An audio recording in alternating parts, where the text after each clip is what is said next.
Well, the University of Georgia is among the research institutions working to fight rising suicide rates among American farmers and ag workers. Tonight, we learn what needs to happen off and on the farm to bring needed change.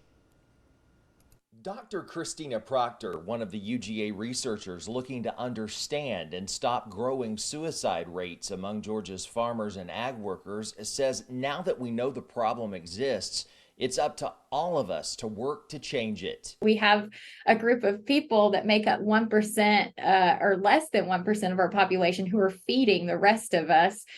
So I think we need to just let them know how much we appreciate them. One way we can all make a difference is not just by offering kind words, but by displaying kind actions. In the interviews that we conducted, a lot of our farmers talked about not feeling appreciated, right? You know, people honking their horns at them when they're on their tractors driving down the road and like yelling at them, for just trying to do their job. We had farmers who were publicly embarrassed on social media because their livestock and their goats had gotten out.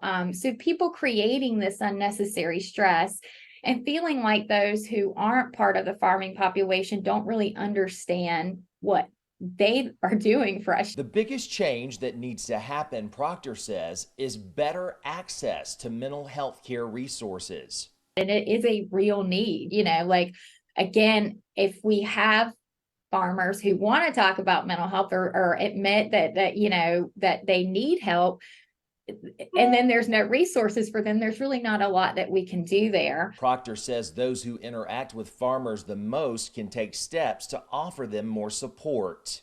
Veterinarians, extension agents, bankers, farm equipment dealers, people working in local feed and seed stores should consider getting training in mental health first aid.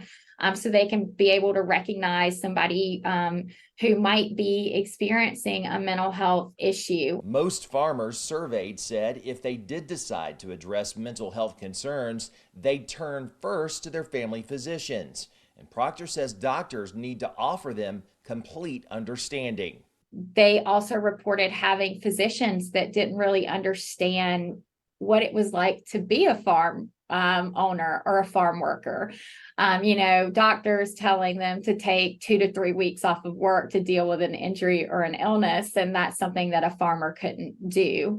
And so they were less likely to go back and seek help. Proctor adds, we all need to work together as well to promote the truth about mental health care, that seeking help for mental health is not a sign of weakness, but it's a sign of strength.